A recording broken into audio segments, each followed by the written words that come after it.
Welcome to the Calder Farmstead, your place for news, analysis, and shenanigans from the American Hockey League. Face off one by the Condors, Jones, top, another point fence into the slot, a shot and score!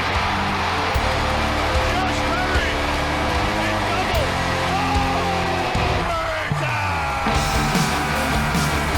left point, long drive, safety running, what a stop by Matisse with the left pad! Oh, there was a scramble in front of the net, denied was Matt Schichter by a miraculous piece of net binding by Matisse Kinetic. D-laner from the red line sends it in, Hofer into his net, he stops it, Hofer looking, Hofer firing toward the empty net, he scores! Are you kidding me? Joel Hofer, a goalie goal in the Calder Cup playoffs! And now, with 9 minutes gone in overtime, the Bears breaking out. Right side with Fair. Brooks Light cutting to the net. Fair and let's go! He scored! He scored! It's over! Hello, hello, hello from Laval, Quebec, Canada. And Chicago, Illinois. Welcome to the Calder Farmstead Podcast, episode number 122 for Thursday, November 15th, 2022. If you're hoping for a podcast featuring tips on firewood storage for winter, we're not going to be much help. This is an American Hockey League podcast. My name is Sean O'Brien from Stats Track and the AHL's only league-wide analytics guy. And I'm Sarah Avampato from Full Press Hockey and SB Nation's Canes Country. And as always, thank you for tuning in with us. If you're new to hearing Sarah and I talk about hockey, we're going to talk about some news, as well as dive into the goings-on of 8 teams around the AHL. We both watch a lot of AHL games. We're going to talk about what we see when we watch the film, as well as use some advanced stats to help us break it down. If that's new to you, you may want to head over to our podcast feed or YouTube channel, wherever you're listening to us from, and check out episode 0. It's a short primer on some of the stats we're going to be talking about, as well as how we view what's important on the ice. So if you're new to some of the more advanced hockey terms, or some of the more advanced hockey stats terms, like PDO or the point shares model, or newer hockey terms like controlled zone entries, go check that out. So you better be able to pick up what we're putting down. I promise it's not that nerdy or technical. It's only 20 minutes. And let's be honest, you wasted 20 minutes investing in FTX. For your sake, I hope 20 minutes is all you wasted doing so. You'll never get that time back. So next time, why not spend a little more time with us talking hockey? Sarah, we do have one bit of news. I mean, not a huge piece of news, but a trade happened. Trades don't happen that often at this level. So let's at least talk about it for a brief second here. Coachella Valley becomes an official AHL franchise by trading for future considerations. I feel like it's not the first game. It's not your first home game. Yeah. The ribbon cutting ceremony, it's when you trade for future considerations that you are officially one of the gang. So they break into that, going to send David Cotton to San Diego for future considerations. For David Cotton, this seems like a good break for him in the sense that he only played in 2 games in Coachella Valley. And as far as I can tell, which is not very far because centralized injury reports aren't a real thing in this very fun league, it wasn't because he was injured. It was more of a lot of healthy scratches going on. And, well, yeah, it's fun to be on a team that's new and winning. Probably playing is a little bit more fun than anything else. So unfortunately for him, he goes from one of the better teams in the AHL all the way to San Diego, who is the dead last place. Sarah, you got to see David Cotton live in person as a member of the Calder Cup winning Chicago Wolves. What thoughts do you have on him? I mean, he's not going to fix San Diego's problems, which are bigger than just one guy. I thought that with Chicago, he was fine as a depth role player. He's not going to make or break your lineup. He was in Chicago for 2 years. The first year, he was slightly under a point per game. The second year just totally dropped off. But I think he was in a much lesser role that season. The year before, there weren't quite the same firepower that the Wolves had the year they won the Calder Cup. So his role was a little lessened. But he's your stereotypical depth AHL guy. He'll get the job done. Experienced, nice guy, but he's not going to fix San Diego. But at least he doesn't have to live out of a suitcase, given that Coachella Valley has not had a home game yet. They don't until this weekend, I believe. So at least he gets to actually have somewhere to stay. Yeah, I'm sure that probably helps. To also be fair to him, his first season in Chicago was the COVID bubble season. He shot 26.4% in that year. Totally normal. We can maybe discount, as we have with many a player in that weird season of randomness.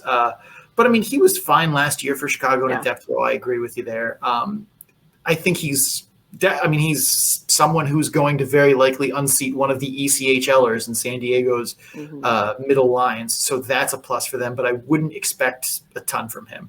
If he scores 10 goals in the remaining, 50-something games left in the season, I would say that would be a big win for San Diego here. But that's about it. I don't he'll help, but, San Diego is not going places this season.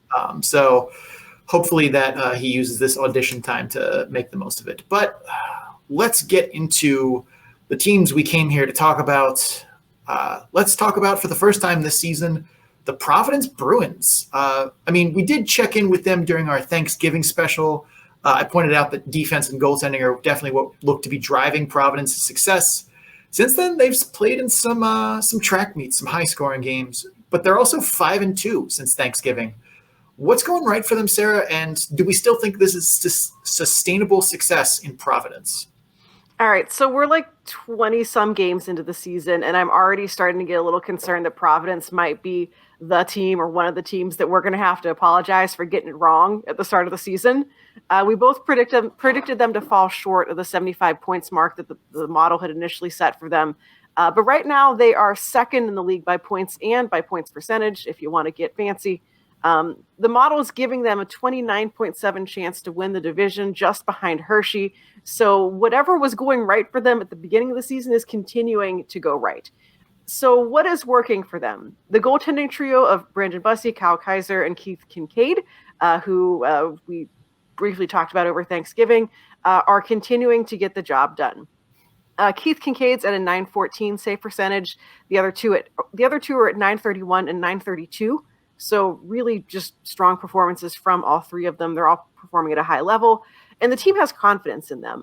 When you watch a Providence Bruins game, they play the same no matter who's in net. So, whatever's going on with this 3-goalie rotation excitement, it's working, and the players know who's behind them and know that things are going well. The defense is generally good at keeping shots away from their goaltenders. If you heard last week's show, you got to hear me be really bad at our blue versus orange game, where we tried to look at shot charts to figure out who probably won the game, and you're always wrong, whatever your intuition is. So there was also one really tragic shot chart that we looked at last week. It was a game against Rockford where all the shots were basically clustered right in front of the goalie, and that team still lost. Shot charts for Providence opponents look basically like the opposite of that. They're doing a really good job of keeping shots to a distance. They're not getting close up to the goaltender. When you see goals that are coming from right around the blue paint, you look at it, it's always a rebound or a deflection. It's not a shot that's just, someone's camped out right there. Whenever you watch them, if a Bridgeport player, it was the game that I was watching particularly, it was Bridgeport. Bridgeport player crosses the blue line, there's always someone there to meet him. There's always someone to turn that guy away, to push him out. You're not seeing a lot of odd man rushes going against the Bruins. So just their defense is, I don't know if I want to say stifling, but they're doing a really good job of just making it not fun for the other team. They're also pretty opportunistic. They're really good at taking advantage of mistakes that the other team makes. The last game against Bridgeport, the goals that they scored, one came off of a turnover. One was a misplay behind the net. They managed to capitalize off of that. So, you want to see teams being able to take advantage of when other teams mess stuff up.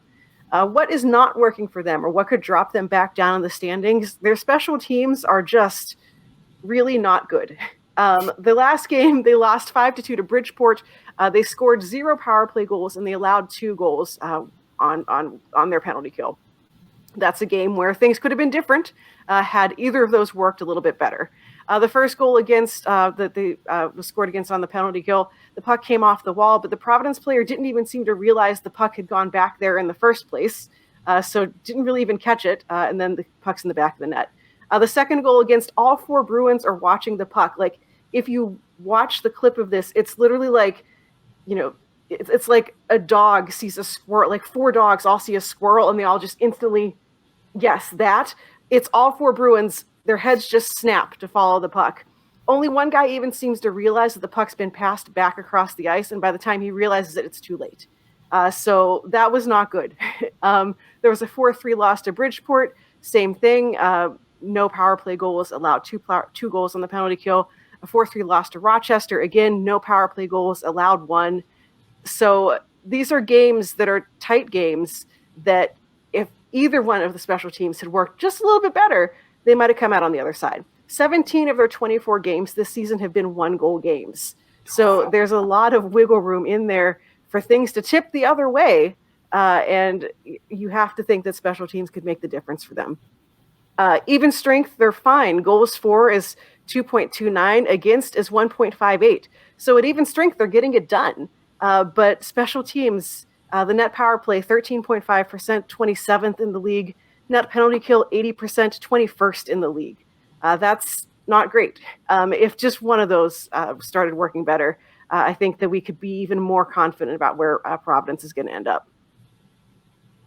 For sure. They feel like a team that I want to believe in, but also very much at the same time don't want to believe in. I think the 1-goal game stat to me is the one that sticks out the most, because like they're just sneaking by. They're just doing enough. Like, and I think that's been a little more symptomatic of good coaching than it has necessarily been talent on the roster. And I mean, Ryan Muginel's young. I've had kind of a mixed opinion on him. He's in that that middle category for a coach in my mind at this point, where he's not really dragging a bad team to victory or dragging a good team down. He's kind of just going to ride with the team that he has, more or less. But he definitely seems to have found a way to get them to perform in crunch time there. But I think that's a good place to leave Providence for now. They're doing well, but I'm a little shaky on them. Sarah, let's transition to our next team here. Who do we got? We're going to be looking at the Bridgeport Sound Tigers, which may not be able to be called the Sound Tigers for much longer on this show. We'll look at that. But first up, last season, Samuel Bolduc finished in the 8th percentile according to the model. He was graded at replacement level. That's bad if you're new to this. This season, he's in the 87th percentile, and he's graded as a first-pairing defenseman. That is a big leap. So, Sean, what have you seen from him that explains this jump? I think it's funny when I posted the chart about last year to this year, and Mitch Anderson from Eyes on Isles commented, he goes, that he's been injury-free. And I think last year, and you'd have to send someone to go back and look at the tape when we talked about him last year. I think I may have suggested that something was going on with his feet, like that he had a lower body injury that he was playing through, because like he just looked so immobile. And this year, I mean, he's a gigantic dude and he skates well for his size, but he's no one's going to confuse him for Jack Ashan, who can absolutely just fly in every direction out there. But he's so much more mobile this year. He's able to jump into the play more. He doesn't look, like his hips are, filled with sand every time he tries to pivot behind the net. And that's been a huge boon for him. I think that he does need to weaponize that a little bit more, jump more into the play, jump more into the rush. He's starting to do it slowly, but I would like to see him take a little bit more risk with that. Like nothing ridiculous, but he seems that he's moving a little more comfortably this year, and I would like to see him take advantage of that just a bit more. But overall, we're seeing better decision-making from him in transition, which has helped. I mean, that's been Bridgeport's blue line, up and down. They've done a much better job of getting, turning dump-ins into their zone, into a controlled zone and exits going the other way, and that's helped them a lot. And patient zero of that has been Samuel Bolduc. He's also been more decisive. Last year, at times, it looks like the game was just moving too fast for him, that he wasn't able to process information or process more than one player, one attack at a time. And it looks like the game is starting to slow down for him this year. He's been more decisive, and those decisions have been correct and quicker. He doesn't look like he's, freaking out under pressure and folding like an origami crane to the first forechecker. He's standing up, making decisions, and making quick choices. And that's a big leap in development than where we saw him last year. We also see a lot of good habits improving that are small things that kind of go unnoticed in the big picture, but are important. We're seeing a lot more over-the-shoulder scanning, more awareness in zone. He's looking for off-puck threats to neutralize more often and more frequently. Those mean the same thing, but you can see that more in his game, that he's becoming more aware and he's able to see the ice as a whole in all three zones in a better way. We're also seeing him defend the rush chances a lot better. That's been one of the big things for Bridgeport in general this season, is their ability in transition has been much, much improved. And just part of his is his better gap control. He's no longer just standing at the top of the circles when the guy's crossing the blue line, entering the zone. He's right at the blue line there with them, or he's in the neutral zone. I've seen him step up and kill plays in the neutral zone or put pressure that's forced dump-ins or forced bad passes at a much higher rate this year. The other thing, too, is I think the offense that we've seen from him has been much more repeatable than in previous years. 13 of his 20 points this season are primary points. That's not too shabby, especially when we're going to talk about some others that cannot say can't even hold a candle to that. But that's not to say that with all those good things being said, that we don't still see work for Samuel Bolduc to do. As I said earlier, I think he needs to weaponize that mobility a little bit more. He still shoots way too often, and also almost always from way outside. I'd like to see him utilize fake shots more, catch passes inside of movement that gives him the freedom to not just be basically stuck on his edges and forced to shoot. Now, I understand the world champion of utilizing fake shots and catching passes in motion is Cale Makar. And I know that Samuel Bolduc will never be Cale Makar. I'm not trying to say, why isn't he as mobile and have the edge work of literally the best person on the planet to do that? But I would like to see him try and work some more of that into his game, because I think he has something like 61 shots on goal this year. He's like third on the team in shots on goal, and almost all of them are outside the home plate area. That's not going to fly at the NHL level if you want to score or if you want to create offense. That will get you put off the power play in a hurry. So that's something that needs to be improved. He still also can make some bad mistakes and bad turnovers. The decision-making has gotten better, but that goal that Oscar Steen scored, I think it was their last game against Providence, where Bolduc basically just turned around, tried to make a D-to-D, and Steen just jumps on the puck right in the net. And it was like, well, that was not one you wanted to do. But I think overall I've been very impressed with what he's done this year and the leaps he's made. I'm hoping that he can maintain that and continue going forward. Another one of the big areas of improvement from last season to this one has been the Sound Tigers special teams. So last season, they were 27th in net power play percentage in the AHL and 17th in net penalty kill percentage. This season, they rank third in net power play and sixth in net penalty kill, which is not the numbers person here, but a big jump. What is powering this big difference in special teams effectiveness for Bridgeport? I think the thing that's the funniest is very little has changed from a schematic approach. Let's start with the penalty kill here. The only difference that I can really notice in X's and O's changes on the penalty kill is that I'm pretty sure they've switched from a 1-3 check to a 1-1-2, which does make a difference. And I say pretty sure because the broadcast camera, as play is moving through the neutral zone, doesn't always show me when I need to see who that second forechecker is and where he's aligned. So that's a little crunchy. I may be wrong and it's been a 1-1-2 the whole time, but I'm pretty sure it went from a 1-3 to 1-1-2 based on what I saw. Regardless, the penalty kill is more effective in forechecking. Their defensemen are actually defending the blue line on forechecking on the penalty kill this year, which was something they just flat didn't do last year. We talked about Samuel Bolduc and having better gap control on the blue line, where he's not, at the top of the circles when the guy's entering the zone with the puck. He's right there on the blue line with them, putting pressure on them, forcing them to make a move or get stripped. Their defensemen as a whole are showing a lot more poise in the blue line. And a lot of that, too, is because they have back pressure from those two forwards forechecking, that they're not just letting the power play come flying through the zone basically unchecked. They're doing a better job of actually slowing them down, providing back pressure so that they have the ability to stand up at the blue line and have good gap control. We talk about all the time, if you're a penalty kill, the number one way to not let in power play goals is to A, don't take penalties, and then B, stop them from getting into the zone and setting up. The Sound Tigers, I believe, are right around where they were last year in terms of giving up power plays, but they're doing a much better job of keeping teams out of their zone and setting up. And that's from a better forecheck, better play by their defensemen and their forwards throughout the neutral zone. Off puck in the zone, the penalty kill is much more disciplined this season. They're using the exact same scheme they did last year, the check press. It looks pretty similar to how they used it last year. But the only difference I'm seeing is I think they're a tiny pinch more aggressive in pressuring puck carriers, and B, they're doing a much better job of the person who is not pressuring the puck carrier, those other three guys, of clamping down, make sure their sticks are in the right lanes, make sure they're getting body position on the guys that they're in charge of or whose mark they are, taking away the space that they're supposed to. Whereas last year, you saw a lot of lackadaisical effort away from the puck carrier on the penalty kill. They've done a much better job this year. It looks a lot to me like they're not just standing in the area that the coach told them to, but they actually understand the scheme a lot more this year. I will still say on an individual level, Jeff Kubiak still sucks as a penalty killer. I will stand by that take even this year. He's been better on the forecheck this year, I think, but I think that the change in scheme from 1-3 to 1-1-2 has helped that because it gives him another layer of backup to run somebody into. But he's still bad in zone. He still crowds the puck carrier and doesn't seem to have that exchange between him and the other forward in the check press mastered.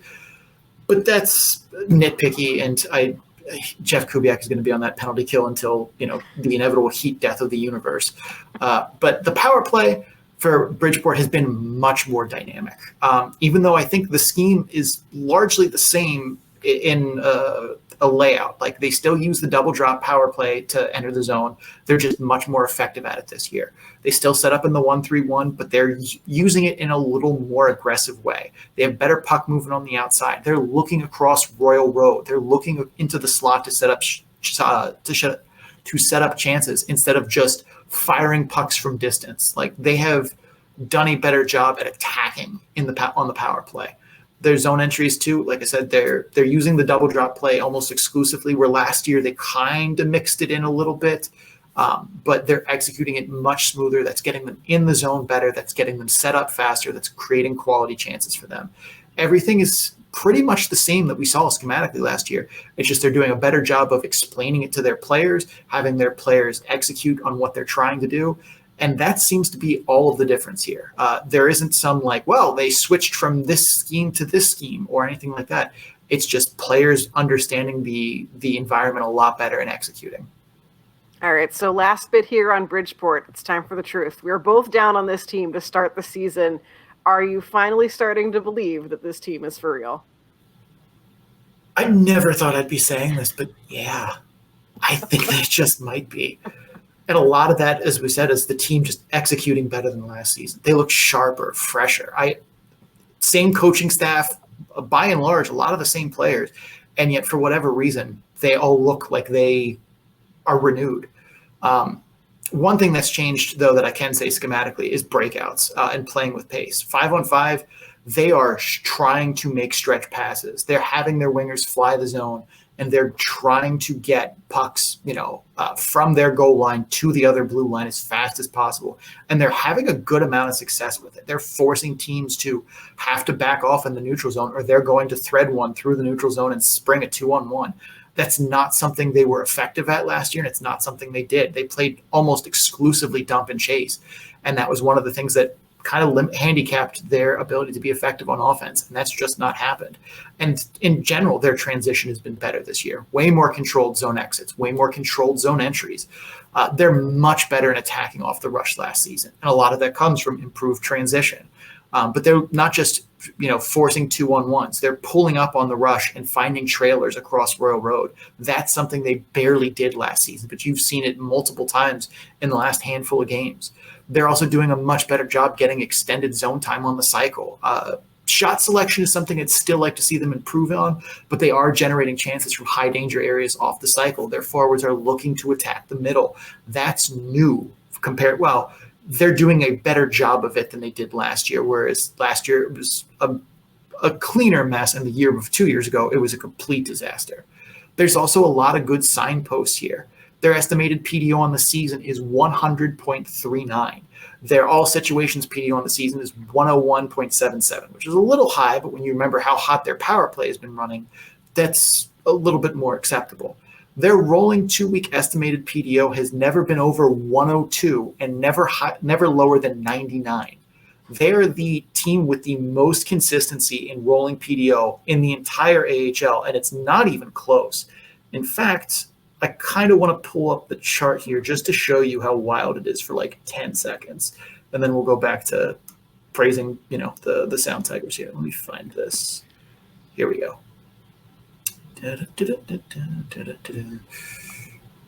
And we're sharing the screen.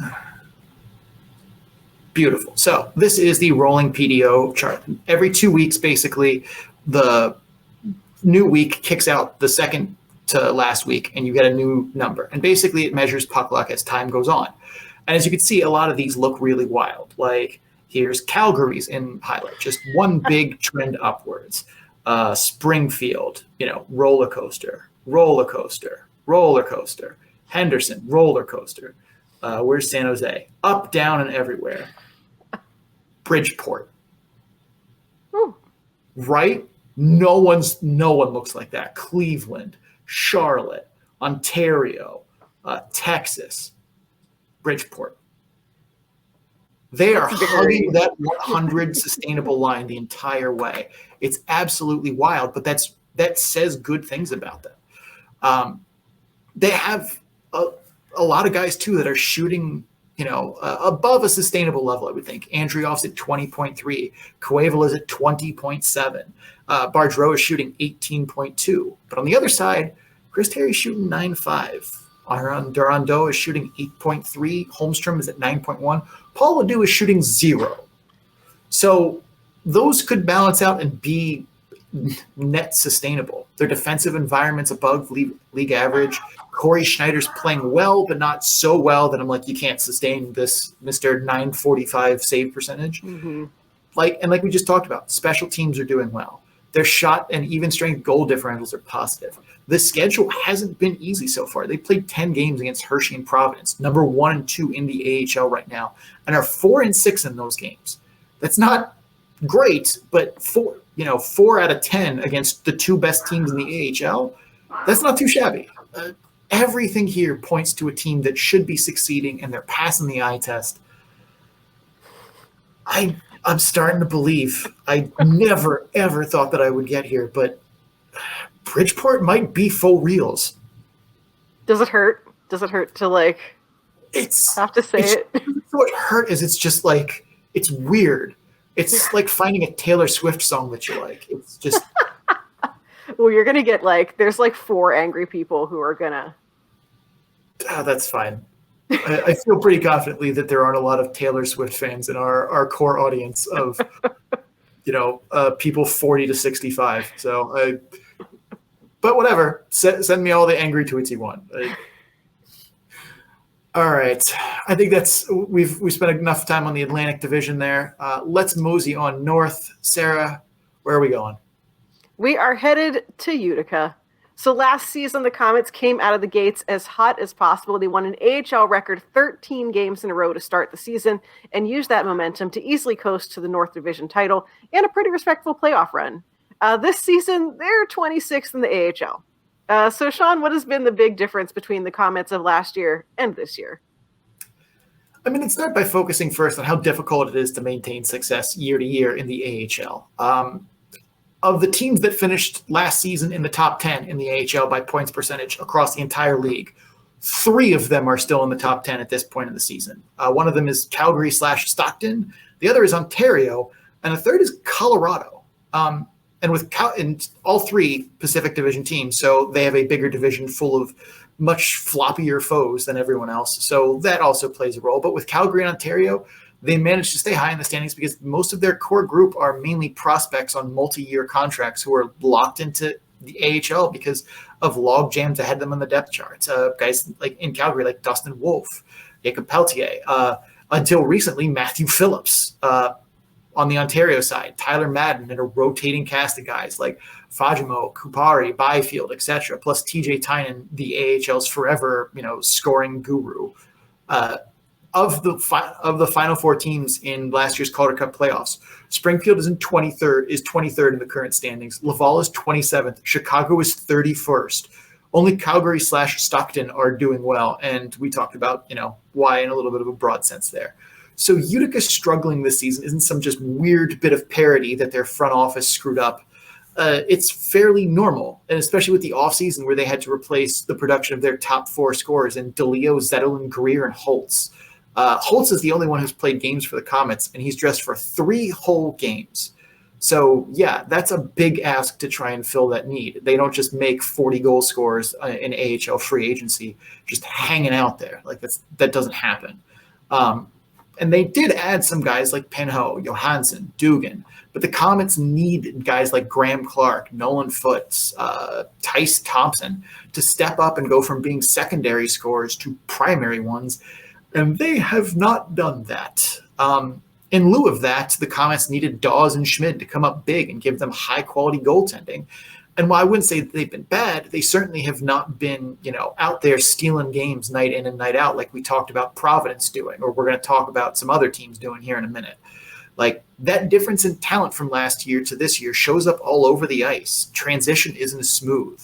Their bread and butter last season was attacking off the rush. That's dried up a lot because they can't move the puck out of their zone as effectively, and they don't have as much talent that thrives off rush chances like Holtz or Greer.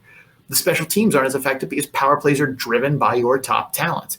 For a team the other thing too is for a team that's struggling to make offense happening, putting Mason Gertson in the lineup is certainly a counterintuitive choice. But you also see a lot about habits across the board in the defensive zone too. Guys not looking over their shoulder and scanning behind them, making sure they know where the opponents are, while they're watching the puck carrier. Guys are not getting body position at the net fronts. Guys are abandoning their assignment to chase hits. Gertson! All of it comes together to help keep the Comets where they are. If they want to turn it around, transition has to get cleaner. More controlled zone exits, more controlled zone entries. They need guys like Clark and Foote and Thompson to step up. They need to probably rework some of the bottom six a little bit. See what someone like Xavier Perrant or Patrick Grasso can do over Mason Gertson on that fourth line. They also need better defensive habits. You can't just stare down the puck carrier. You need to be looking over your shoulder, trying to figure out where guys off puck are. You need to work for body position at the net front. You need to win battles down low. God, have they been terrible at that. This is not just we let a bunch of talent go. It's we let a bunch of talent go, and the guys behind them that we were counting on to make progress and develop and take leaps forward haven't. Our bottom lines are not filled with guys that are necessarily doing the best job out there. And that's different from last year where you had a lot of depth at the forward position. They need guys to step up, whether that's, Dawes and Schmid, who have played reasonably well in net. They need them to be, 920, 925 goaltenders, and they're not right now. They need, Nolan Foote to look like he's going to score 50 points this year. It would be nice if Alexander Holtz would, the Devils would either commit to playing him in top 6 minutes in second power play time or send him back to the AHL. But they seem to kind of enjoy, the yo-yo thing, which makes them the only ones that enjoy that. But there are good things here, and I still believe in Kevin Dineen, but he's, not working with the same team as he did last year, and that shows. So I wanted to look at one specific player, and that is a guy that, now that we're sure he's a rookie, we've got 18-year-old Szymon Nemec. He's a highly touted prospect that the Devils took at second overall last season. He's been successful out of the gate in the AHL, 3 goals, 7 assists, and 10 points in 21 games. The model grades him in the 92nd percentile with a top pair defenseman grade. The numbers look good, but what have you seen from him on film? He's shown flashes of good things, but he's a teenage rookie in the AHL. I've liked the offensive instincts. He's been useful in transition. The goal he scored in Belleville coming off the blue line to attack the slot, big positive. Love seeing that kind of thing from him. Love seeing that he's willing to jump into the rush, jump into the cycle. I like that a lot.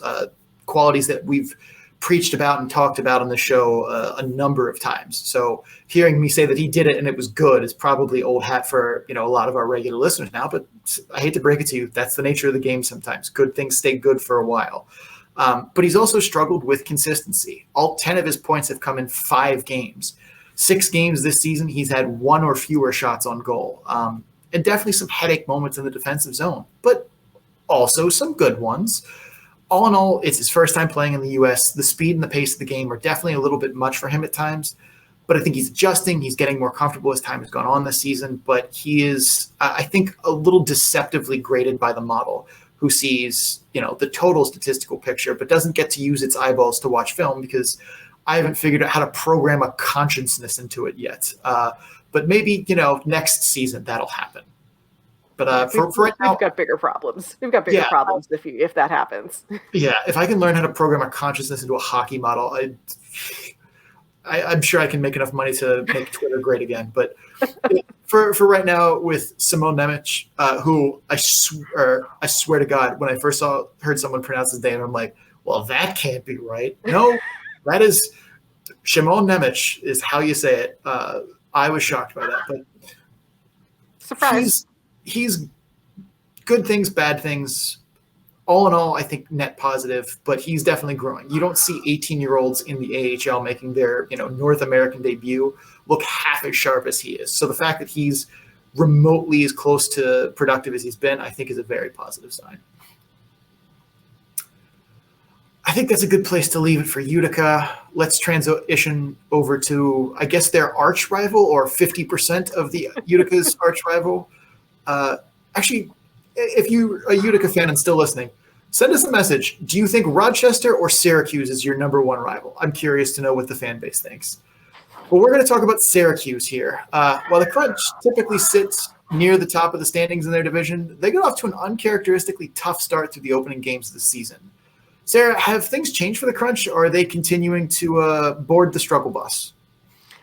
So good news for the Crunch. They have started winning games. Last time we looked at Syracuse, they were 2-6, 1-2. They've improved significantly since then. Right now, they're 10-9, 2-2, fourth in the division. So they have won 8 games since we last talked to them, which is pretty darn good. They do have some catching up they want to do if they do want to reach the Marlies, who are first with 30 points. But it's positive to see that over the last month, they are back to winning games. And they're doing it by having one of the most potent offenses in the league. Their 89 total goals are second in the league in a tie with Rockford. And more interestingly, they're doing it at even strength. Only 15 of their goals have come on the power play. So much like Providence we talked about earlier in the show, the Crunch's special teams are really not much to write home about. The net power play is at 17.9%, which puts them 16th. Net penalty kill 78.5%, which puts them at 24th. So not great. So it's good that their even strength work is really helping to carry the load here. Last time we talked about Syracuse, we talked about Gabriel Fortier, who had a 7-game scoreless streak that he had just snapped when we recorded. Unfortunately, things haven't been going much better for him. Overall, he has 5 goals and 5 assists in 21 games. He had another 4-game pointless streak that he had to get through. There are some signs of life. Through those first 11 games, he's got 22 shots and 3 goals, which was an average of about 2 shots per game. Over the last 10 games of the season, he's shot up a little bit, 24 shots total, 2 goals, so 2.4 shots per game. I could even do that math without a calculator or like an AI consciousness. So, congratulations to me. More importantly, though, he is getting shots more consistently. At the opening of the season, he had 3 straight games with just 1 shot on goal. He's been more consistent lately, more games with 2 or 3 shots. He had 1 game against Rochester, which I feel like is just going to throw off every statistic about him. He had 8 shots on goal in this game against Rochester. It was 8 of his team's 28 shots. So things are slowly chugging in the right direction for him, but maybe not quite what we expected to see from him based off of his performance previously. The bigger story in Syracuse right now is Darren Radish, who is currently leading the league in points. And yes, he is a defenseman, so that's a little bizarre. He is currently 9 goals, 23 assists, so 32 points total in 22 games. That ties his previous career high in goals, which was 9, split between Rockford and Hartford in the 2018-19 season. New high in assists and in overall points. But he's shooting at 12.5%, which is absolutely not a thing for him. Like, that's not going to stay that way. His previous career high was 7.5% when he was in Rockford in 2018-19. And having watched him there, that was a pretty good season for him. And I think probably more in line with what you're going to see from him overall. When looking at some of his goals in the last game that he over the season, A lot of them are goals coming from a distance, out at the top of the circles, out by the blue line, and he just has a very powerful shot that makes it through. He had one goal that was, one of those goals where you're like, oh, who's that new forward? Nope, it's a defenseman. It's Darren Radish, who just jumped up into the play to pretend to be a forward. It was one of those shots at just a really bad angle, found the perfect spot over the goalie's shoulder. Beautiful goal, but not the type of goal you're usually going to see from him. Another goal, he basically just gets to walk right down the center and put the puck in. So, he's scoring mostly, though, the kind of goals you expect from a defenseman, the bomb back from the blue line. I do think there's a lot of luck happening for him. How often do those big shots from the back actually make it through traffic instead of getting blocked or, instead of getting deflected in by another player, taking the goal away from him? But overall, it's an impressive season from him so far. When you look at the point shares chart for him, Sean, it looked like you had to make the chart bigger to fit him on it because he is way out to the right. I don't know if you can pull it up, but it's a really funny chart. Oh, yeah. Let me pull that one up real quick here. Yeah. It's like, oh, yeah, who's this guy all the way over here? That's Darren Radish. Yeah, which I don't think he's going to stay there forever. I think your chart will go back to looking normal at some point in time. But, I think that just shows how much of an outlier this performance is from him. Also, interestingly, given the team's mediocre power play, a lot of his shots are actually coming at even strength. He's got just 5 power play assists and 1 power play goal. I feel like usually when you see a defenseman with big numbers like that, you look and you're like, oh, 20 power play assists, of course. But he's doing it at even strength. Overall, he's a player who, he's had an interesting career so far. I remember when he came into Rockford after he ended his junior career and was really one of the brightest spots about some really bad Rockford teams for a couple of years. And he's a guy who he knows what his weaknesses are and he knows what he needs to work on. His skating isn't great. In a recent interview, he basically admits that's a weakness of mine. It's one of the things that's held me back from getting further in my career, from getting a real NHL shot. He's taking the initiative to work with skating coaches, including the former figure skating coach who works with the Lightning organization. So he's doing what he needs to do to improve it. He's a guy who overall really wants to learn to improve his game. And he's had a lot of great mentors in terms of coaches, veteran defensemen he's been with at different steps in the AHL. So is this season going to be repeatable or even sustainable for him? Probably not, but I do think that he's a player who is going to keep getting better each season, which bodes well for Syracuse or any other organization that he lands with. A quick fun fact here. At his current pace right now, he is projected to score 103 points this season. That would be more than Andrew Podorowski last year. Yeah, so that's not going to stay like that. If it does, I will buy a Darren Radish jersey. If it does, I will make it myself if I have to. Yeah, if it does, we will find whatever Darren Radish's personal charity is, and we'll donate $103. Yeah. Seems unlikely, but good luck. It seems. I don't even know. I feel like 103 is not enough. We need to do something more ridiculous, but leave that to me. Ridiculousness is what I do. Yes. However, we are going to take a break here as we have wrapped up the Eastern Conference portion of our show. After the break, we will get to Grand Rapids, Iowa, Colorado, and Ontario. If you're just here for the Eastern Conference and this is your jumping off point, thank you for stopping by. Don't forget to subscribe wherever you're listening to us from so you get episodes in a timely fashion. Check us out on social media. We have some fun there. Links to all of that and more can be found on our Linktree page at linktr.ee/the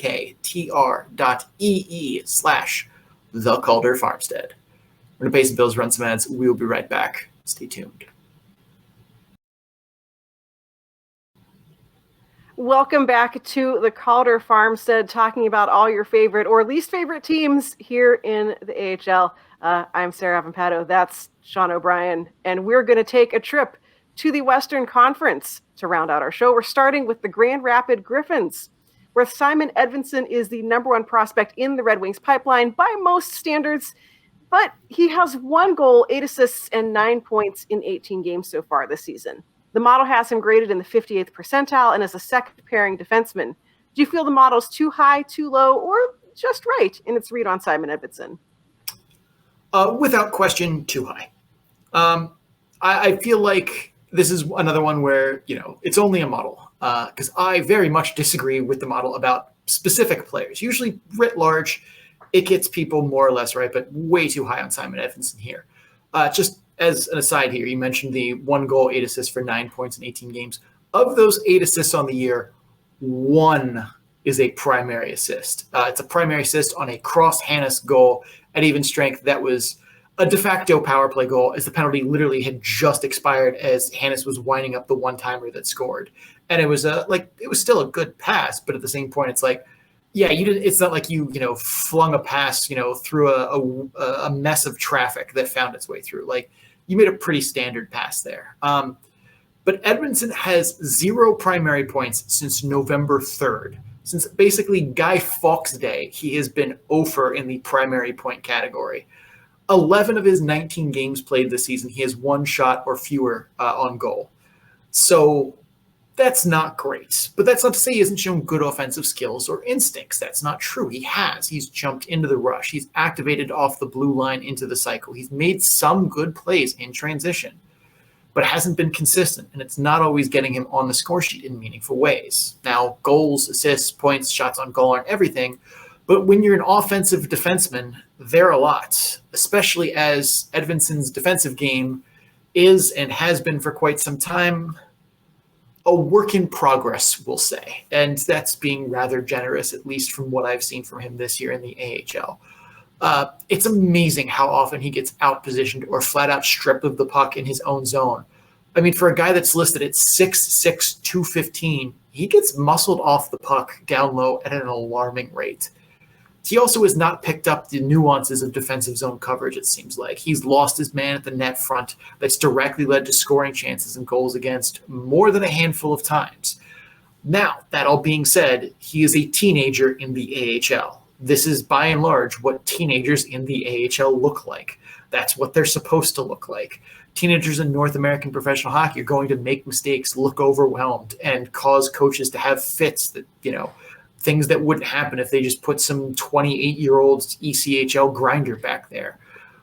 But that's the nature of the developmental league and putting, these kids into these spots. Like, they're, baptism by fire, going to learn. Now, I'm not trying to say that Edvinsson here is someone who's never going to be ready for full-time NHL duty. I expected him to look a bit better at this point. But overall, again, he's the youngest possible age he could be and as a rookie in North American pro hockey. I just think some people are going to see some box score stats, a highlight reel or two, and wonder why he's still in the AHL and not getting called up to Detroit. I'm here to tell you that he belongs here at the time being. He needs some more seasoning. And again, like when we looked at Moritz Seider, he walked into the AHL when he was 18. He had 12 primary points his entire rookie AHL season, which is not a lot. And while at times you saw the high-end skills, you saw the big paws on a puppy, and you knew he was going to grow into it, or you felt very comfortable that he was going to grow into it. But he also looked at times overwhelmed. He made mistakes. He made errors in transition. He got stripped of pucks from guys he just never felt coming behind him. And the Red Wings left him develop in the AHL and then in the SHL overseas during COVID. 2 years later, he's winning the Calder Trophy, and he looks like a lock as a top defenseman on the Red Wings blue line for the next decade. Edvinsson has flashed some of those high-end skills, but we're seeing a lot of the same mistakes that we saw from Moritz Seider. That's not to say the two of them are going to be in identical places come 2 years from now. But, we've seen other highly touted defensive prospects that the Red Wings have drafted with a lot of draft capital, and they've looked really bad in that first year at times. And they've still grown and gone on to be perfectly suitable in what they were hoping for out of that pick. There's plenty of time left for Edvinsson to make that. He's 18. There's literally 3 more years of runway before I would even remotely be concerned about the mistakes he's making.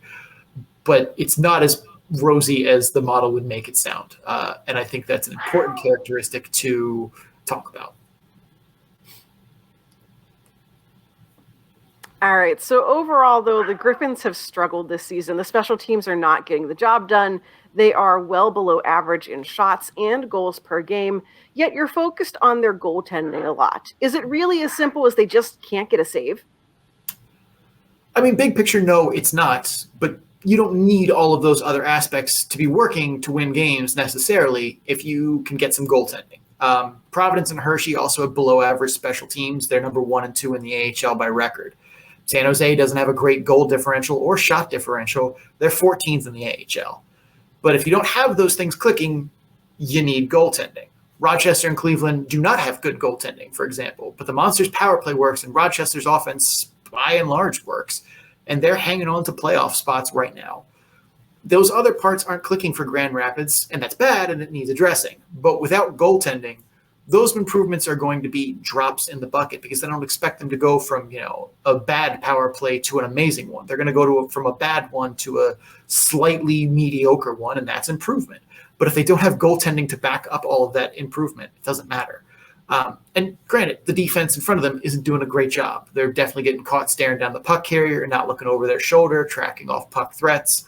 But at the same time, Okinora and Bradstrom are just getting sniped from distance a lot. They're also both just kicking rebounds directly into areas that they just can't. Like, it's one thing to kick a rebound into, somewhere in the slot, but if no one's there, you know that you can kick the rebound there. But they're just kicking it into traffic like it's a puck playing Frogger. It's not exactly what you're trying to do here. In 9 of his 11 starts, Okinora has given up 3 or more goals. In 7 of his 9 starts, Bradstrom has given up 3 or more goals. Calgary has the best offense in the AHL by goals per game at 4 per game. That's ridiculous. If you said the Griffins scored exactly 4 goals every single game this season, Sarah, how many games would you have guessed that Grand Rapids would have won out of the 23 they played if they scored exactly 4 goals every game? Like, theoretically, you'd think that would at least be like half of your games. Like, that it should be a lot of games. 7. No. They would have won 7 games out of 23 if they stopped scoring at 4 every game. So, yeah, the offense, the power play, lots of other things aren't working. They're not doing good. But if spotting them the best offense in the AHL would be good enough for a 7-16 record, then I think it's time we say that them not getting saves is the big problem. That's so bad. Yeah. I couldn't believe that some of those games would have been like a tie or, well, it wouldn't have been a tie because once they go to overtime in the shootout, they're already at 4. That's the end. They can't score more, so they lose those games. That's the wild part to me. Like, you spot them literally the best offense in the NHL, and they'd still only win 7 of 23. That's, at some point, you have to look at the goaltending and be like, them's the bad guy. Yikes. All right, let's move on from one team that's struggling in the Central Division this year to another team that's struggling in the Central Division this year. And let's talk about the Iowa Wild. Sarah, the last time we looked at the Wild, there wasn't a lot to be, wild about, other than goalie Jesper Wallstedt scoring a goal. Has life for the average Iowa Wild fan got any better since then? So there haven't been any more goalie goals, which is really kind of the highlight of any fan's life, I think. But the Iowa Wild are still hanging around in the middle of the Central Division. They're doing their part to keep ahead of Grand Rapids to keep that last playoff spot. And given what we just heard about Grand Rapids and the fact that their goaltenders basically are just like, if you put me in the goal, basically, I think that Iowa's probably pretty safe where they're at. They are still a pretty back and forth team. I think it's best exemplified by a weekend recently where they lost 4-0 to Chicago, again, the next to last worst team in the AHL on one night. And then the next night they won 7-0. So you never entirely know what Iowa team you're going to get. And if you look at their record, it's not just Chicago's easy to pick on because they're bad, but it's not just Chicago that this is happening with Iowa. That was just the funniest example that I could pull. Much like last time we talked about the Wild, though, those games against the Wolves represented the only time in the Wolves schedule where they either outshot their opponent or were outshot, but I could use one hand to count the differential. So Iowa is still giving up a ton of shots to opponents, and they're just making it way too easy for them to gain the zone. They essentially break even in shots. They allow an average of 30.83 per game. They take an average of 30 shots per game. So it's basically every man for himself. They're getting kind of average goaltending from Zane McIntyre and Jesper Wallstedt, though Wallstedt in particular has been doing a lot better since he got that first win under his belt. He is 5-5 since then, including that first career win in Chicago. He lost 3 straight overtime matches to start his career here in North America. So he's getting the hang of it. He's a goalie who I would be interested to see on another team. that potentially has the offense to back him up because he's losing a lot of games like 4-0 because no one scored. The goalie can't win the game if no one puts a puck in the net. Another thing to consider with the Iowa Wild is that the injuries in Minnesota have been having a really big impact on them. Recently, Minnesota has called up Nick Patan, Andre Suster, Joseph Cramarosa, Sammy Walker. They're all back with the team now, but a lot of guys have been doing the back and forth between Iowa and Minnesota as time allows. Sammy Walker in particular, we talked about him last week in the Start Bench Ship segment, and he largely seems to be the player holding the Wild up from dropping them down into that like Grand Rapids abyss. He has 11 goals, 11 assists, so 22 points over the season. He has 44 shots on goal. Yes, that does mean he is shooting at 50%. Yes, mate. Like, that's not a thing. That's not a thing. Is he shooting at 50% or did I completely misread a thing? Regardless, what he's doing is this is not what he's going to be his whole career. He's shooting at 25%. 25%. I wrote the other one. Shootout percentage. Yes. Yeah. The other one that starts with S and that they should rename one of them because it confuses people like me. But still, 25%. Yeah. That's not a thing. That's not a thing. So no, he is not going to continue to score at this rate. But when you watch him play, the skills and maturity that he brings to his play on the ice are going to contribute to him being successful even once that shooting percentage goes down. You see him doing things on the ice that are going to help him, create assists, create plays for other teammates, even if he doesn't get on the score sheet. I like a lot of what I'm seeing from him. He's already 23. He kind of took the long road to professional hockey. He played all 4 years of high school hockey, which I feel like doesn't happen very often. Then he did 4 years at the University of Minnesota. But it seems like all of that developmental time is paying off. Sometimes a guy just needs to percolate a little longer. After talking about him last week on the show, I was actually pretty excited to get to watch some Wild games to see him in action, and he doesn't disappoint.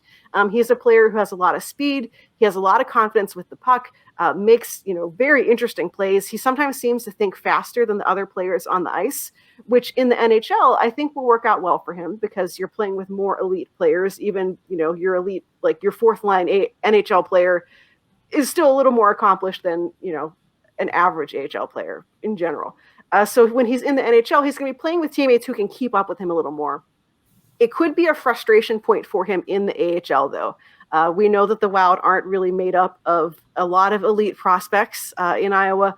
And so you could see him easily getting frustrated if he's not having the success because his teammates just can't figure out what he's doing.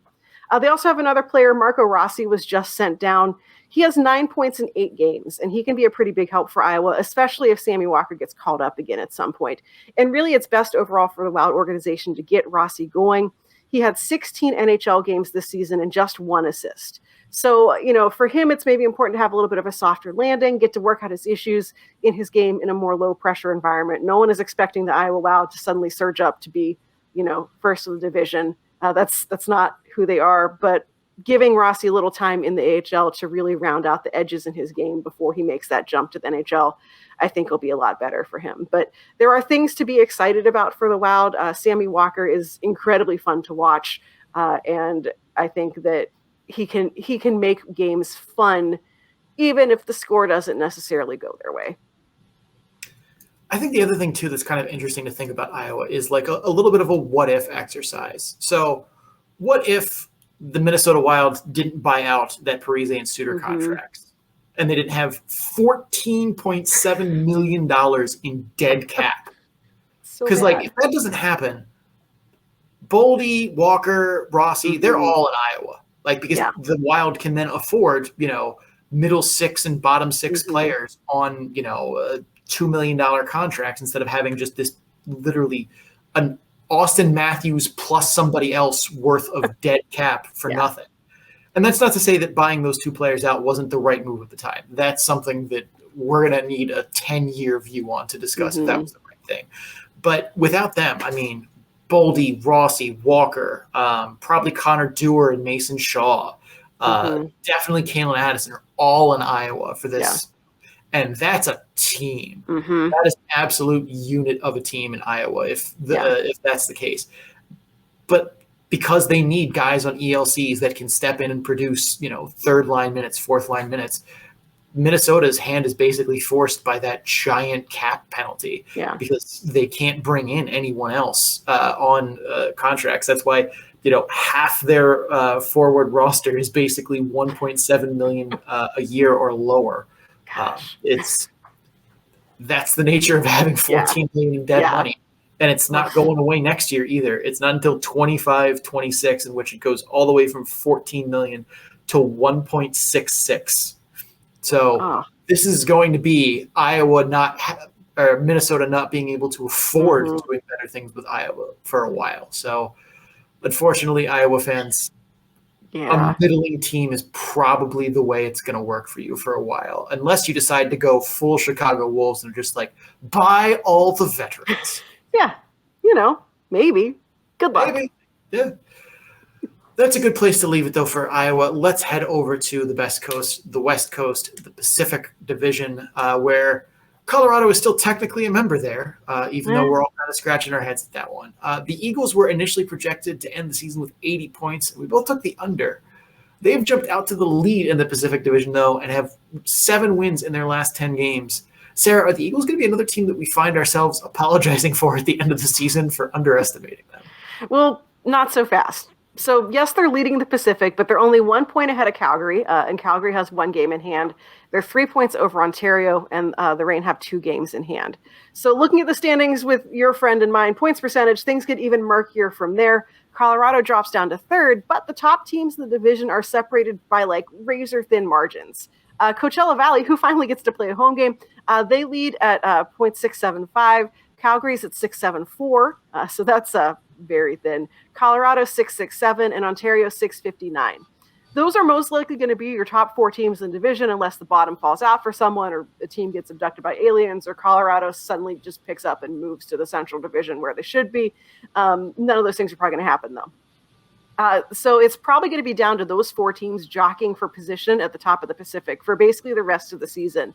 And Colorado's schedule coming up is going to help them out a lot. Their next games, 2 against San Jose, 2 against Bakersfield, and 2 against Iowa. They're all teams below them in the standings, all teams that they should be beating. Of their immediate competitors, those top teams in the Pacific, they see Coachella once in January, Ontario 3 times. They don't play Calgary again until late February. So they're playing a lot of teams that, aren't really going to have an impact on them in the standings and can only help them bump themselves up. One area of strength for Colorado is they give up absolutely nothing. They are middle of the pack when it comes to scoring. They're 18th in the league, but that doesn't seem to matter. Their even strength goals against is 1.33. So you're going to win a lot of games when you're giving up, 1-2 goals a game. Their goals for is 2. So it's a 2-1 league, I guess. Shots for, they're doing a good job out shooting their opponents. They're at 32.5. Shots against 29.67. So they're also doing the work to limit their opponents' opportunities. 58 goals against is the 3rd fewest in the league. That said, they did just lose 2 consecutive games to Henderson. This is another team where mediocre special teams are hurting them. The net power play is 21st in the league at 16.5%. The net PK, 26th in the league at 78.4%. Those 2 losses to Henderson on Saturday, they lost 3-2. They scored on 1 out of 3 power plays. They allowed 1 out of 2 goals on the penalty kill. The loss on Friday was another 3-2 loss. They went 0 for 4 on the power play and allowed, again, 1 out of 3 on the penalty kill. The game-tying goal in that game actually came from Henderson on the power play with about 2 minutes left.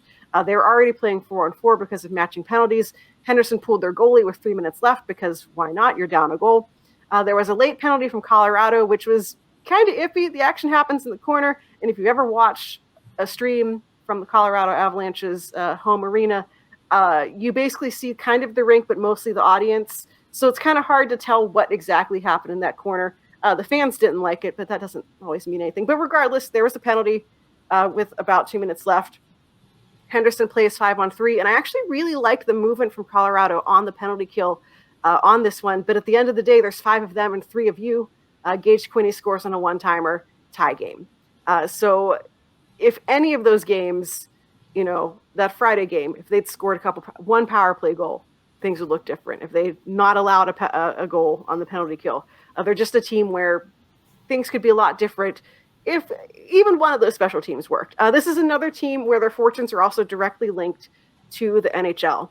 So for the Colorado Avalanche, Bowen Byron, Darren Helm, Gabe Landeskog, Curtis McDermott, Nate McKinnon, Josh Manson, and Evan Rodriguez are all out with injuries. Shane Bowers was just activated today. Val Nichushkin came back last week. Eventually, those guys all have to get better. But right now, there are not a lot of short-term, day-to-day kind of injuries. Nate McKinnon's going to be out for 4 weeks. Manson is week to week with an abdominal tear, which sounds horrible. And so Colorado's losing a lot of their top players to the Avalanche. Their top 3 scorers, Brad Hunt, Charles Hudon, Jean-Luc Foudy, are all up in the NHL. That is a lot of skill and experience that is out of their lineup. Hunt and Hudon both have over 330 AHL games each. Foudy has 117. Those are just a lot of players who kind of help drive Colorado, who are, playing for the other Colorado. So they're somehow keeping pucks out of net. I know that neither of us were particularly impressed with their goaltending tandem, but they're getting it done. I'm just waiting. I'm waiting for the bottom to fall out. This just doesn't feel right. I will spot you that one. It definitely has those feels where it's like, oh yeah, the Avalanche are missing 7 guys from their lineup, and Colorado has been, the Eagles have been sending guys back and forth ad nauseum, and yet somehow it's still working. I will say, I thought Jonas Johansson was going to be fine in the AHL. Like, he's an AHL goalie. I thought he would be okay. The question for me was always, was Justus Annunen going to make a big step forward? Because he got, ridden like a hobby horse last year and gave them like barely 900 goaltending. Whereas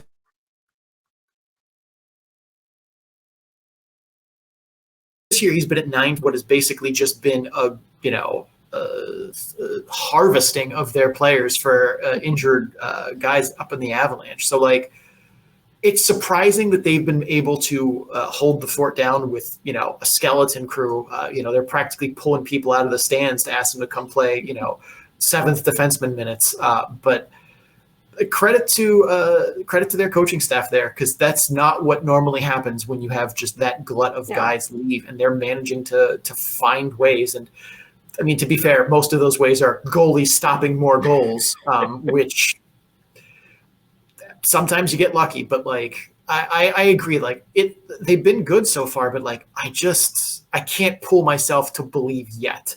Maybe we'll get there, but unlike with Bridgeport, where I see everything that's looking well for them, I'm like, they're scraping by somehow, but I have to imagine that this isn't sustainable for them, but it has been so far. All right, let's leave the not quite Central Division and go firmly into California here. And I decided to kick Sarah out of her own home coverage here. So team me up, Sarah. Let's talk about Ontario. Well, I'm excited to get to see someone else's perspective on the Reign. And we're going to start with special teams, which has sort of been a theme on today's show. Last season, the Reign were ranked first in the AHL in net power play. This season, though, so far, they are 19th. So are they just missing Martin Ferk, or is this the storm cloud over the power play that we were warned about? It's definitely not just Martin Ferk they're missing. They're also missing Jared Anderson-Dolan, Gabe Velarde, Akil Thomas, Vlad Kachev, as well as some others. All of them were big parts of that power play last season, and either aren't on the team this season or their season is already over. R.I.P. Akil Thomas this season. Jesus, what luck that kid has. Terrible. This is a contract year for him too. They have to. They're going to re-sign him. I have no doubt. Right. He's played 7 games. Yeah, it's that sucks. Yeah. They've also had Ontario has a lot of guys come in and out of the lineup that factor into the power play. Kupari's missed 11 games for the Reign. Vajramo's missed 7 and counting. Anderson's missed 5. Turcotte's missed 11 and counting. Byfield was in LA for the first 9 games of the season. And that's the nature of having prospects that get pulled up and pulled down. But that's 5 guys from the power play who have been missing stretches of time. And that makes building chemistry on the power play a bit tougher. Other than that, I don't see anything structurally that's clearly different or what I would consider a mistake or wrong. They seem a bit more timid in making Royal Road passes, but that's really it, and even that feels a stretch. Like, it doesn't feel like Tynan has been finding those threads across the ice that he did last season. But I don't think that that's necessarily like something they've told him, no, don't make the, like, it's more of just the lanes haven't been as open. I do agree though that they look off some nights. Saturday's game in Tucson, for example, just nothing clicking for him. Lots of just nothing necessarily structurally wrong or X's and O's wrong, but like, it looks to me to be more chemistry issues and just off nights. Some games, despite your best efforts and preparation, that looks like a lot of. It's, frustrating moments where a pass goes to where someone should be and he's not there, or two players miscommunicate on a routine entry play, or a guy bobbles a clearing attempt and it just gets out, or someone bobbles a pass or it's not in their wheelhouse and they can't one-time it. But there's nothing X's and O's different that I can tell by and large this year, or wrong as far as I can tell from watching the film. This is execution and chemistry, and that should get better with practice. I will say there is one bit of weirdness that stands out to me, and that's what I'm going to chalk it up as to, weirdness. All right, so Ontario in raw penalty kill is towards the bottom of the league, I believe. At home, Ontario is 15 for 52. That's sixth in the AHL in raw power play percentage. On the road, they are 3 for 38. That is 30th in the AHL in raw percentage. That's weird. I attribute that to random and the randomness of hockey more than anything that's telling. It's not like Ontario is playing a different power play scheme at home versus on the road. That would be very dumb. And other teams have some weirdness baked into their home road power play splits. Rochester is 4th at home, 32nd on the road. Cleveland is 21st at home, 1st on the road. Bridgeport is 5th at home and 4th on the road. So, I wouldn't try and read into that and try and basically pin the explanation on the randomness. That's Texas sharpshooter. And if you don't know what that is, Google Texas sharpshooter logical fallacy. That'll explain. But hockey is a game played on the slipperiest surface possible with a little rubber disc that goes Autobahn speeds. Random noise like home road special team splits are going to happen for literally no reason. But as far as I can tell on the power play, this isn't the storm cloud that everyone was like, oh, watch Ontario's power play. This is just guys that don't have chemistry, that are still trying to figure it out and just have nights where it looks like they took tequila shots before the game and someone stuffed gum in their finger gloves. So I wouldn't attribute it to much more than just random bad luck and some chemistry, as opposed to like Marco Sturm screwed it up. Yeah, and I feel like, just from having watched them, I feel like when I watch them lose, I'm not sitting there being like, well, look, your system just totally collapsed. Like, it's most of those nights, it's just the passes didn't connect. It's not a total failure. It's just you had a bad night. It just stands out more, I think, whenever people are like, oh, that team's good, right? Why'd they just lose to Henderson? Well, because they did. That's why. One other surprises for this season with the Reign has been Matthew Villalta. He's currently posting a .924 save percentage on the season with a .587 goals saved above average per 60 minutes. The model has him at the 91st percentile with the quality starter grade. So, Sean, I know you're not a card-carrying member of the Goalie Guild, but what have you seen in the progress of Matt Villalta this year? He's definitely put himself back on the map this season, because after 2 seasons of not great play from him, he was very much kind of started to be like, oh, well, I guess he's not going to work out, and he's going to get pitched to AHL free agency or Europe next year whenever his contract expires. And he has definitely come back and be like, nope, I'm actually not terrible this year. He looks a lot more poised. His puck tracking, rebound control, structure have all looked a lot better to me. Again, I am not an expert in goalies or goaltending, but I've learned a lot about what it takes to be a better goaltender and how to identify development the past few years. And while I would definitely recommend someone like Kevin Woodley, Kat Silverman, Stephen Valaket, friend of the show, Mike McKenna, much better goalie analyst than I am. I think almost all of them have played the position at a high level. So if you hear something from one of them that Matthew Villalta is actually not sustainably doing well this year, trust them over me. But I think by and large, what I see is something that they would see too. They might see a lot more forest and I see more trees, but I think I'm onto something here. He's made a lot of progress in areas and isn't just relying on his explosive athleticism to get the job done anymore. I will say if there's one area that still is just a head scratcher to me is his post play still definitely needs work. He let up 2 goals in the last 3 starts that he had a goal going from a dead angle. Shots that just squeaked by him sealing the post in that RVH position. And that can't happen. It's not okay. And in both cases, they were important goals. It brought Tucson to within 1 goal late in the third period of what should have been a game that they closed out with a 2-goal lead. Instead, now you have a sweat going into the final 3 minutes of the third period, and that's not where you want to be as a goaltender who could have closed that game out. It also had happened to them in Henderson. First goal of the game, Henderson scores on a rush chance from a shot from the bottom of the circle. That cannot go in, especially not for a first goal of the game in the opening minutes of a game. Nope. Brad Malone scored one where he banked it off of Villalta to make it a 3-1 game. I'm not going to count that one against him because it was a breakaway and it was a rebound off the back wall, and he clearly didn't make it into the post yet. So, yeah, you don't want that goal to go in, but that one I'm discounting a little bit because it was a rebound off a breakaway. At some point, your defense should be able to help you a little bit, but it's still I've liked what I've seen from Villalta. In my incredibly non-expert goalie opinion, I still feel like I'm seeing good things from him and seeing the things that you want to see from a goaltender who's developing, especially one that has relied on his athleticism to get the job done. He's not anchoring the shooters more. He's tracking the puck better. He's reading the play better. He's not having, besides those few sloppy post seals, he's not had a whole lot of goals where you're just come on. Were you just, staring at a girl in the first row? Why were you not on that puck? There's been less of that, and I think that that's a credit to him and the work he's done throughout the offseason because we did not see this guy last year. Yeah, and I feel like the most frustrating thing there's several frustrating things about Cal Peterson getting sent to the AHL is that Villalta has been looking really good, and now Cal Peterson is basically going to get every start until he falls apart because they're trying to figure out what's wrong with him and fix his game, which just has to stink for Villalta because he was getting into a rhythm. He was starting to look I was feeling a lot more confident in him. And now it's hey, here's Cal Peterson. He's going to hang out for a while. And so Villalta's just got to twiddle his thumbs and wait. Is Villalta not waivers eligible?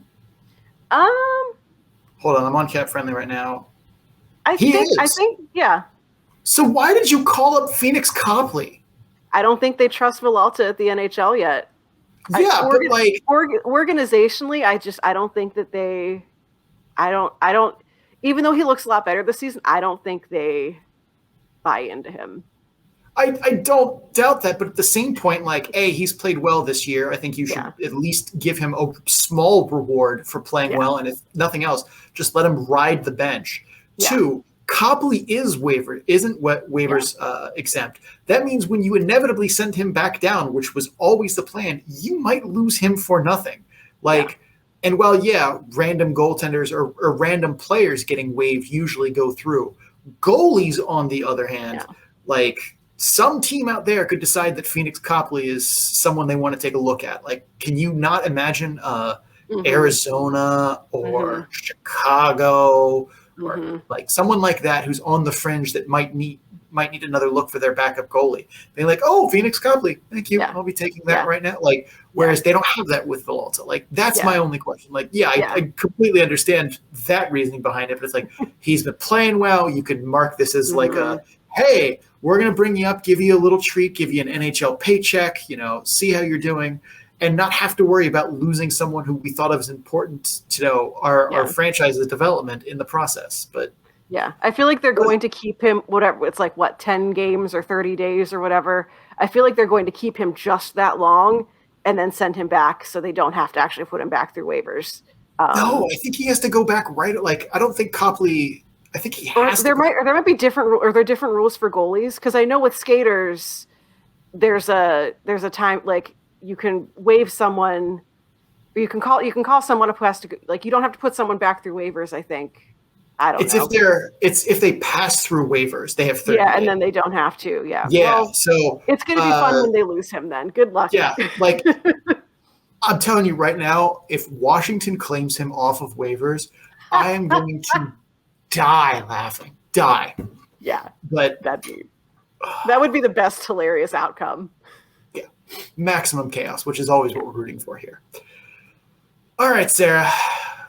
It's time to have some fun. Are you ready to play Start Bench Ship? Let's do it. Excellent, because if you said no, we'd have some quiet time now. All right. First up, Start Bench Ship. We are going to start bench and ship cellar dweller turnarounds. So, of these three teams, which do you think is the most likely to turn their season around? Start bench ship the San Diego Gulls, Chicago Wolves, and Hartford Wolfpack. Yikes.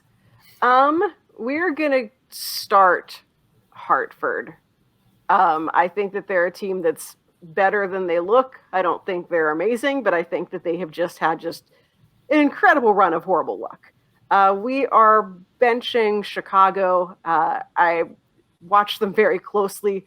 I don't think with that, unless the NHL gives back Kochekov and everyone else suddenly gets healthy, I don't think that things are going to change very much for them. We are shipping the Gulls because they are just bad. There is no saving them. They're bad. Sorry, San Diego. I agree. I'm going to start Chicago, though, because I have to believe that Freddie Anderson is going to get back in. Because, Kochekov is the plan next season for Carolina, without question.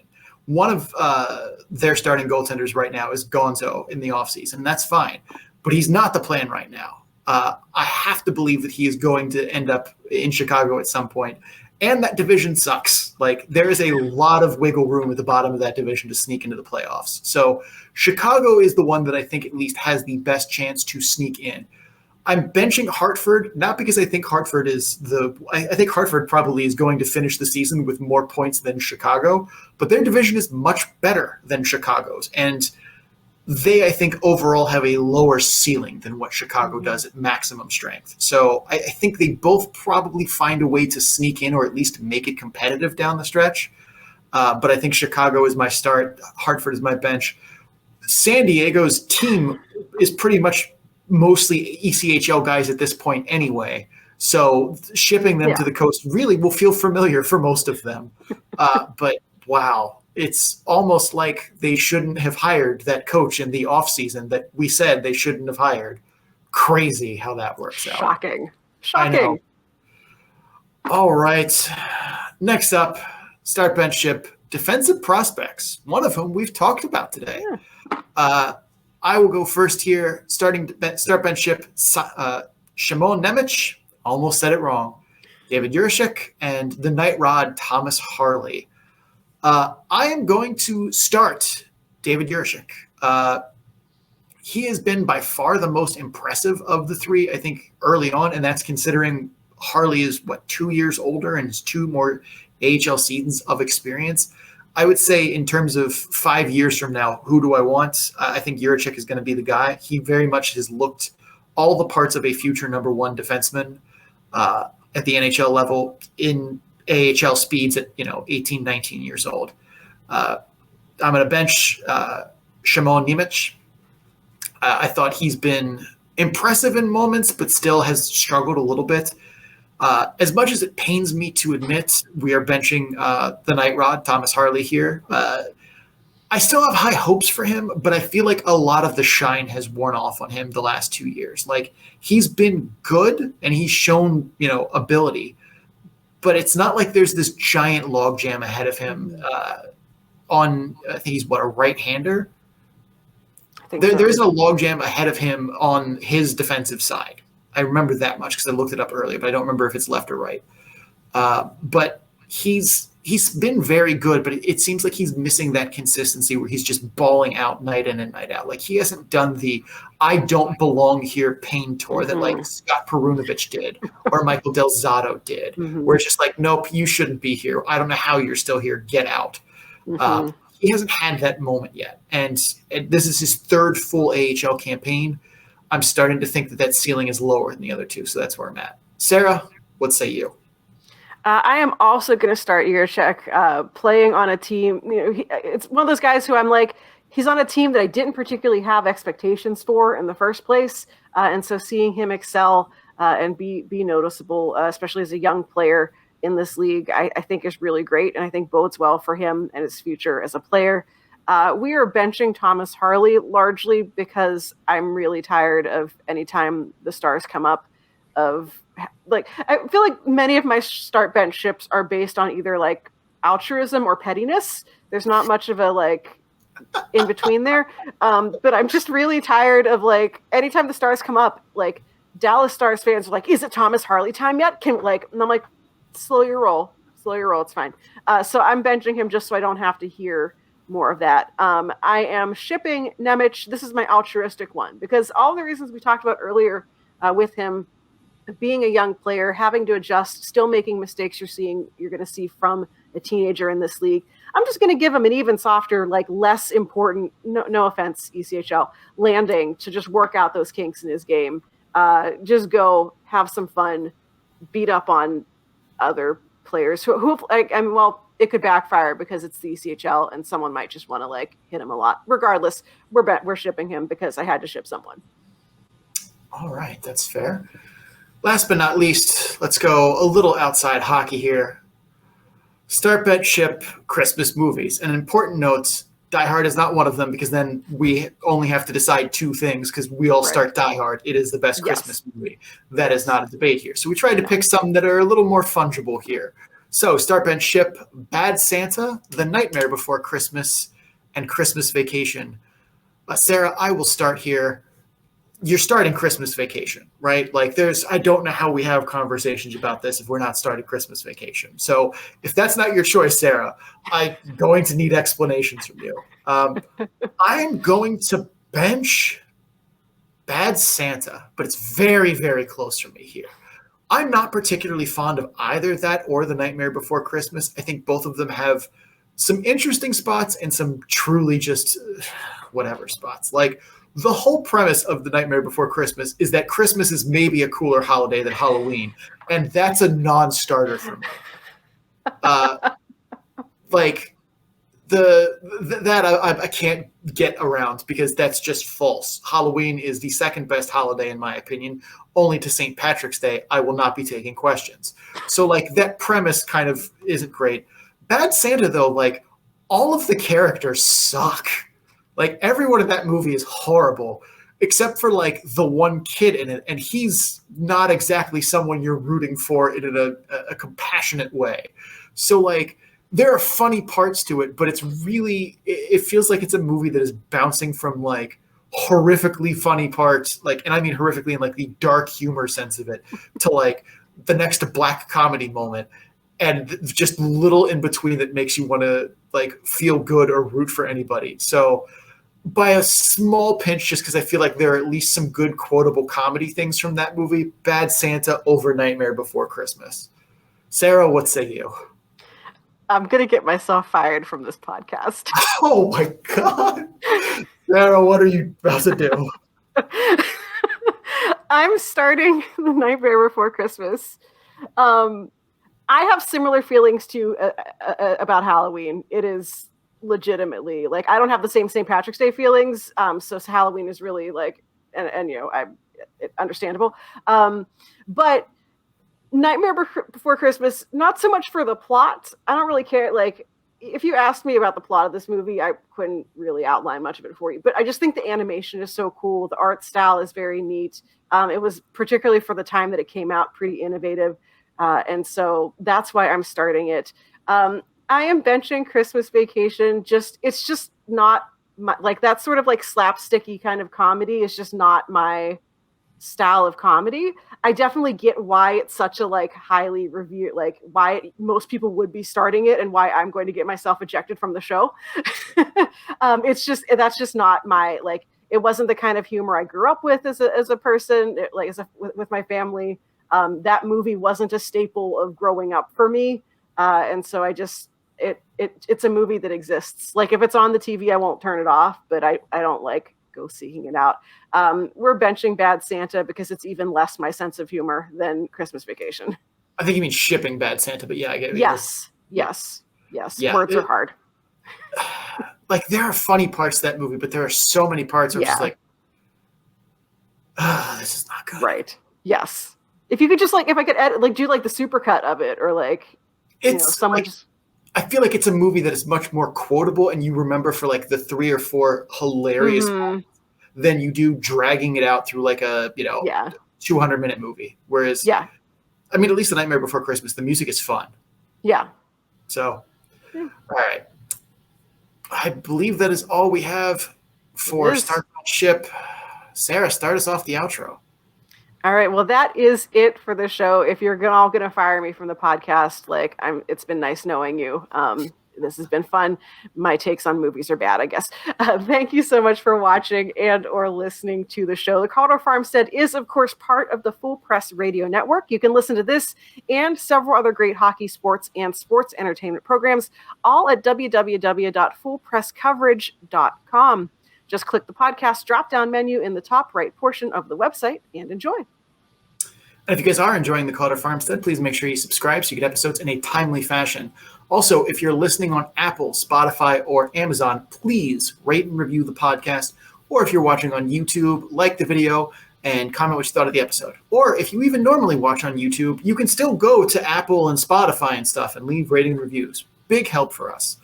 Doing so helps others find the show, and your reviews help us improve it. You can also follow the show on social media at Calder Farmstead on Twitter and at The Calder Farmstead on Instagram and Facebook. Links to all of that and more can be found on our Linktree page, which is linktr.ee/The Calder Farmstead. If you can't spell that, I can't help you. Big thanks to Adrian Drake, who made our theme music. You can find him on social media at AD_dysfunction. That's AD_DYSFUNCTION. So we can make music for you too. Sarah, where can the people find you? So my name is Sarah Avampato. You can find me representing Full Press Hockey on Twitter at Right Said Sarah. It's WRITE Said Sarah with an H. You can also find me, of course, on writing about the Ontario Reign at Full Press Hockey or at Canes Country, where I talk about the Chicago Wolves. Sean, where can folks find you? I'm Sean O'Brien. You can find me on Twitter at Sean O'Brien81. That's SeanObrien81. I'm also on Instagram at Sean O'Brien_81. Both of those are personal accounts, mostly hockey related. Instagram more dog related. You can find my stats work on Tableau, where it houses all of the graphs that we've shown you the last couple weeks, the ones you see on Twitter, plus ones that we don't talk about too much but are still very fun. You can find all of that at bit.ly/data-dump-and-chase, all lowercase, all one word. Thank you one last time for tuning in for the show. For Sarah Avampato, I am Sean O'Brien. As always, please dump and chase responsibly.